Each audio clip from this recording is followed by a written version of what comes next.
Hello అండి, welcome to తెలుగింటి రుచులు. ఈరోజు నేను చేయబోయే రెసిపీ వంకాయ టమాటా కూర అండి. అది కూడా ఎటువంటి మసాలాలు వాడకుండా చాలా సింపుల్గా పాతకాలం పద్ధతిలో చేస్తానండి. కూర అయితే చాలా బాగుంటుందండి. వీడియో చివరి వరకు చూసి వీడియో నచ్చితే నా ఛానల్ సబ్స్క్రైబ్ చేసుకుని వీడియోకి ఒక లైక్ చేయండి. ముందుగా స్టవ్ పై బాండీ పెట్టి 3 స్పూన్ల నూనె వేసి సన్నగా తరిగిన ఉల్లిపాయ ముక్కలు వేసండి. ఉల్లిపాయ ముక్కలు బాగా మగ్గిన తర్వాత కట్ చేసి పెట్టుకున్న టమాటాలో పచ్చిమిర్చి ఉప్పు వేసండి. అవి కూడా బాగా మగ్గిన తర్వాత అండి కట్ చేసి పెట్టుకుని వంకాయ ముక్కలు వేసుకోవాలండి. ఆ వంకాయ ముక్కలు వేసి బాగా మగ్గనివ్వాలండి. అవి కూడా బాగా మగ్గిన తర్వాత రుచికి సరిపడినంత కారం వేసుకోవాలండి. కారం కూడా వేసి పచ్చివాసన పోయే వరకు ఒకసారి బాగా వేపుకోవాలండి.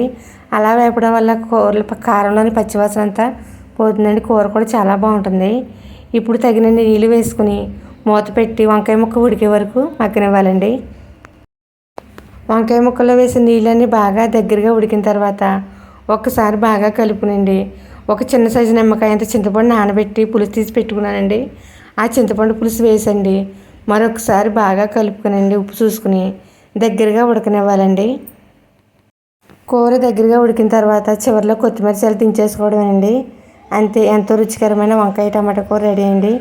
వీడియో నచ్చితే నా ఛానల్ సబ్స్క్రైబ్ చేసుకోండి.